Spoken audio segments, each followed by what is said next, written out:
de las obras completas del fallecido crítico y diplomático colombiano Rafael Gutiérrez Girardot. Buenas tardes. La ponencia, entonces, como ya lo mencionaron, se llama Ricardo Flores Magón, el intelectual, la producción literaria y la prensa. El movimiento precursor de la Revolución Mexicana se inicia con la nueva constitución de corte liberal proclamada en 1857.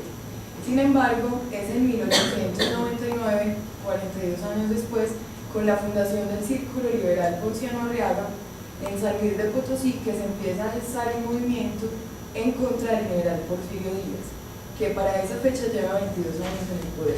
Porfirio llega en 1877, después del mandato de Zuluaga, y antes de Zuluaga estaba Benito Juárez.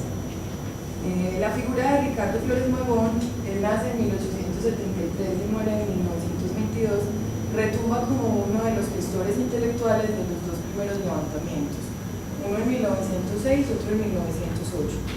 El primero, el de 1906, es descubierto por Díaz. Ese levantamiento lo descubre Díaz, lo que les impide a estos revolucionarios la entrada por el paso en Texas hacia México. Ellos estaban intentando entrar, entonces les impide la entrada de los revolucionarios del Partido Liberal Mexicano y logra encarcelarlos.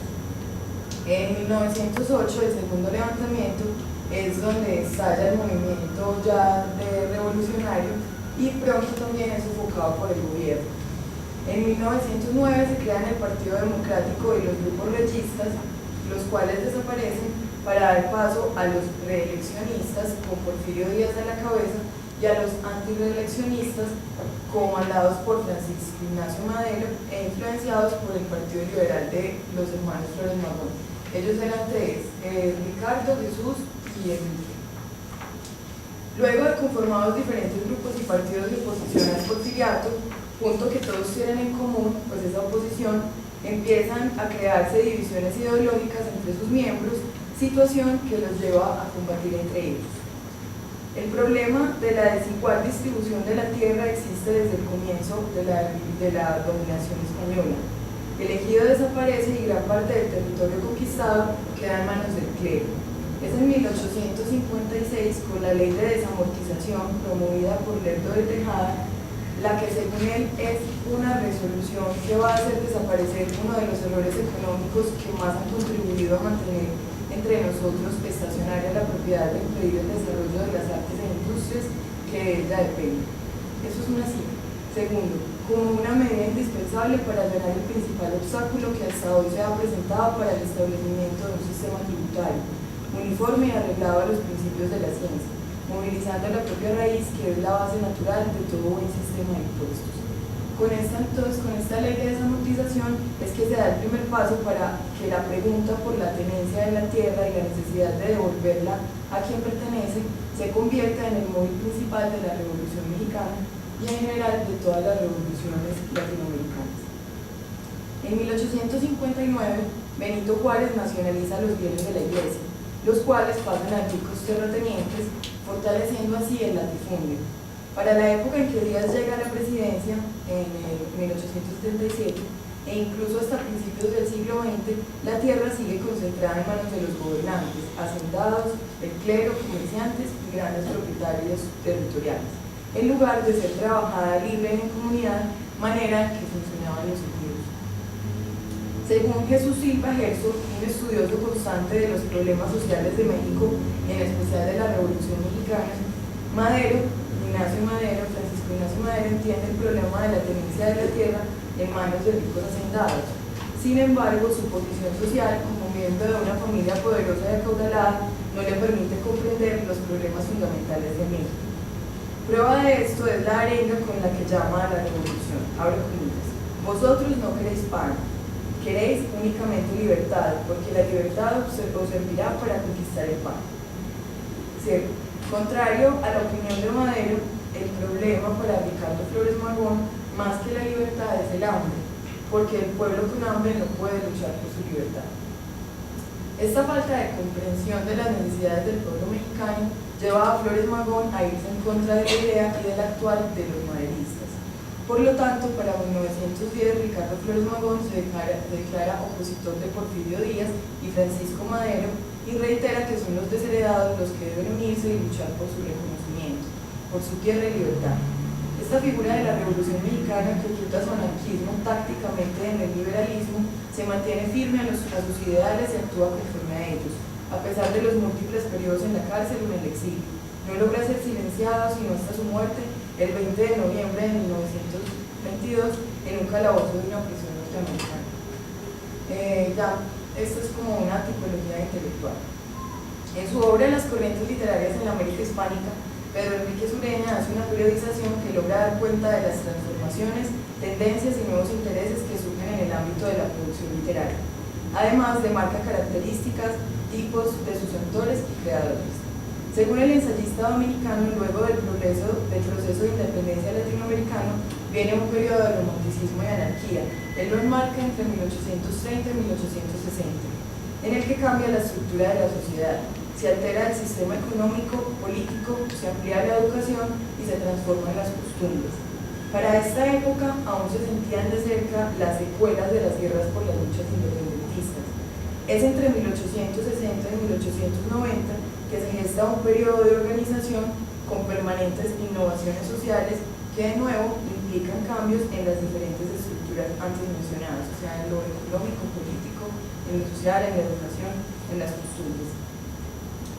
Además, empieza a nacionalizarse el arte, la música, los bailes, ritmos, cantos, aunque con una innegable influencia europea. En literatura, el romanticismo seguía con sus propósitos de reconstruir el pasado, plasmar el paisaje y describir las costumbres. Esto es 1830-1890. Pues lo que Enrique Sureña llama la época como el periodo de organización. En Brasil descubrieron el Parnaso sin dejar su saudade. En otros países, especialmente los del sur, se inicia la poesía criollista, un ejemplo es la poesía gauchesca, y la novela realista como una manera de cantar lo autóctono. Los intelectuales de esta época continuaron con la tradición de, abre comillas, ver en la literatura una parte de su servicio público, cierro, esta cita es de Enrique Sureña, y deber civilizador, es decir, la literatura no se consideraba una profesión, sino una vocación. Los escritores debían desempeñar otros oficios, puesto que el lujo del ocio literario, como lo dice Alfonso Reyes, era un paréntesis o una excepción. El siguiente periodo que expone Enrique Sureña, al que él llama literatura pura, va de 1890 a 1920 y se caracteriza por la división del trabajo, lo cual marca una gran diferencia con los periodos anteriores, ya que los hombres de letras abandonan la política y se ciñen a la tarea que habían elegido, bien sea como abogados, periodistas o maestros. Ahora comillas, la transformación social y la división del trabajo disolvieron el lazo tradicional entre nuestra vida pública y nuestra literatura. Cierro comillas, Pedro Enrique Sureña. Aunque Flores Magón alcanza su renombre y madurez durante este periodo, se encuentra más próximo de los intelectuales y la producción literaria de la etapa anterior, la de 1860 a 1890, debido a sus nexos con la política y su militancia como precursor y actor de la Revolución Mexicana. A sus 19 años es arrestado por primera vez durante las manifestaciones estudiantiles de 1892 en contra de la reelección de Porfirio Díaz. Un año después inicia su carrera de abogado en la Escuela de Jurisprudencia, la cual abandona luego de 3 años de estudio. A partir de ahí, hasta el 7 de agosto de 1900, fecha en la que se publica el primer número del periódico Regeneración, el que él lo empieza a publicar con sus hermanos, redactado específicamente con Jesús, el que más actúa en este periódico. Ricardo permanece inactivo políticamente. Es en este año que empieza su constante e incansable trabajo político, o sea, 1900. La actuación del intelectual en la vida pública es uno de los puntos en los que radica la discusión para definir esta figura. El intelectual debe no fijar su atención necesariamente en la realidad social. De no ser así, ¿cuál sería entonces su función dentro de la sociedad? En su ensayo La inteligencia, la bohemia, las utopías, Rafael Gutiérrez Girardot expone algunas características de los intelectuales que ayudan a esclarecer esta figura a la que él llama iridiscente. El nombre del intelectual nació primeramente no como designación de sabios, filólogos, profesores y escritores que se querían elevar a la categoría de superhombres, sino de un estrato social o al menos de un grupo social que consecuentemente, con su actividad intelectual, protestaba contra la arbitrariedad y criticaba la inhumanidad. El nombre tenía pues un color político, cierro comillas. Sin embargo, tener un color político no significa necesariamente estar en el poder.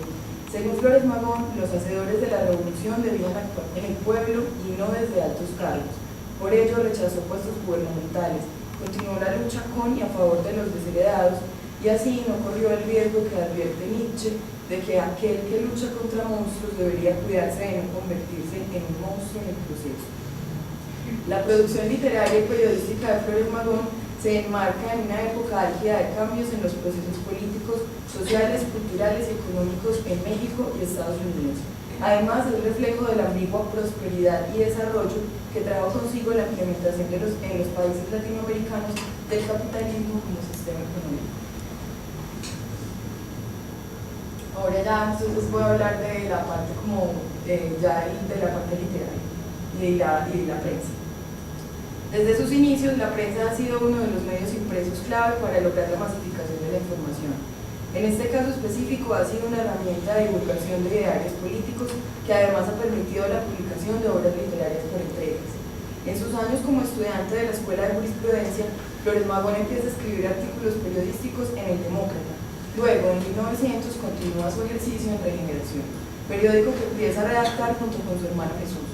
Su producción literaria, compuesta en principio por cuentos, sale a la luz pública en este medio en 1910. Una década después, publica sus dos únicas obras de teatro, Guerra y Libertad y Verdugos y Víctimas. Algunas décadas antes de la publicación de Regeneración, en México, en 1857, que fue como empecé la ponencia, diciendo que es como el momento en el que se empieza a gestar esa revolución con la Constitución de corte liberal.